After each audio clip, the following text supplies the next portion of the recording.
இங்கே இந்த கதையில இந்த அம்மா ரொம்ப பயந்தவங்களா இருக்காங்க. பொண்ணு கல்யாணத்துல கூட ஃபோட்டோ எடுக்கிறதுக்கு போய் நிக்க மாட்றாங்க. ஒரு நாள் புருஷன் ஃப்ரெண்டோட ஒய்ஃப் வந்து இறந்து போயிடுறாங்க. அதுக்காக இவங்க 2 பேரும் போயிருக்காங்க. அங்க கூட பயந்து போய் தான் உட்காந்துருக்காங்க. அப்போ அந்த வீட்ல அங்க இருக்கிற பசங்கள்லாம் எதையோ தேடிக்கிட்டு இருக்காங்க. பக்கத்துல உட்காந்துருக்காங்க. என்னடா தேடிக்கிட்டு இருக்கீங்கன்னு கேட்கும்போது, இறந்து போனவங்களோட ஃபோட்டோ ஒன்று கூட கிடையாது. நாளைக்கு நியூஸ் பேப்பர்ல ஆட் கொடுக்கணும்னும் போது இவங்களுக்கும் அதை பார்த்த உடனே பயமாயிருது. அடுத்த நாள் வீட்டுக்கு போனதுக்கப்புறம் அவங்க ஃபோட்டோவை கண்டுபிடிச்சாங்களா இல்லையான்னு பார்க்கறதுக்காக நியூஸ் பேப்பர்லாம் எடுத்து பார்க்குறாங்க. ஒரு இடத்துல கூட அவங்க ஃபோட்டோ இல்லை. இந்த அம்மாக்கும் நமக்கும் இப்படி ஆயிருமோன்னு சொல்லி பயந்து போய் அவங்க ஃபோட்டோ வீட்டில் எத்தனை இருக்குன்னு சொல்லி தேடி பார்க்குறாங்க. ஒன்று கூட கிடைக்க மாட்டேங்குது. ஒரே ஒரு ஃபோட்டோ கிடைக்குது. அது பார்த்தீங்கன்னா இவங்களுக்கு பொண்ணு பார்க்க வந்திருக்க சமயத்தில் இவங்க எடுத்த ஃபோட்டோ அது. இவங்களுக்கு சுத்தமாக ஃபோட்டோனாலே பிடிக்காது. ஒரு டைமில் அதை பார்த்து பயந்துகிட்டு இருந்திருப்பாங்க. இந்த அம்மா அவங்க புருஷங்கிட்ட கேட்குறாங்க, அந்த இறந்து போன லேடியோட ஃபோட்டோ கண்டுபிடிச்சாங்களா இல்லையா, நியூஸ் பேப்பரில் ஆடே வரலன்னும் போது அவங்க புருஷங்கார அதெல்லாம் தெரியாதுன்னு சொல்லிட்டு போயிடுறாரு.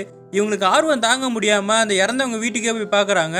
அவங்களோட சின்ன வயசு ஃபோட்டோவை தான் அங்கே வச்சு மாலை போட்டு வச்சுருக்காங்க. இவங்களுக்கு ஒன்றுமே புரியல. அப்போ இந்த அம்மா கிட்ட எது வீட்டில் இருக்கவங்க சொல்கிறாங்க, அவள் பாவம் சின்ன வயசுலேருந்து அவள் ஃபோட்டோ எடுத்ததே கிடையாது. அவள் நல்லா சிரிப்பா. இப்போ பாருங்களேன், அவள் சிரிச்ச மூஞ்சியாக இருக்கிற ஒரு ஃபோட்டோ கூட வைக்கல. அவள் சின்ன வயசு ஃபோட்டோ தான் எடுத்து வச்சிருக்காங்க அப்படின்னு சொல்லிட்டு போனோடனே இவங்களுக்கும் பயம் அதிகமாகிடுது. நம்மளுக்கும் இப்படி ஆயிருமோன்னு சொல்லி நம்ம சீக்கிரமாக நல்லா சிரிச்ச மாதிரி ஒரு ஃபோட்டோ எடுக்கணும்னு முடிவு பண்ணுறாங்க.